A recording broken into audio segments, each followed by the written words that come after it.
भगवद्गीता वाचण्यासाठी वेळ नाही, पण आपण भगवद्गीता ऐकू शकतो अगदी सोप्या भाषेत।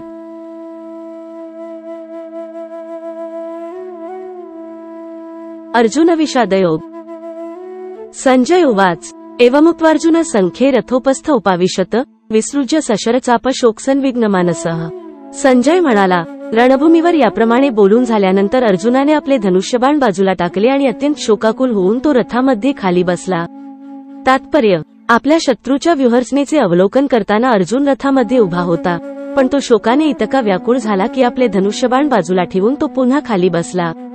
भगवद्भक्तीमधील अशी दयाशील आणि सहृदय व्यक्ती आत्मज्ञान प्राप्त करण्यास सर्व प्रकारे योग्य असते।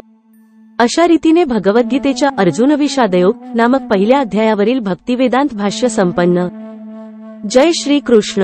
राधे राधे। भगवद्गीता ऐकल्याने जीवन नक्कीच बदलून जाईल, म्हणून ही व्हिडिओ सर्व मित्र परिवार आणि नातेवाईक यांना शेअर करा।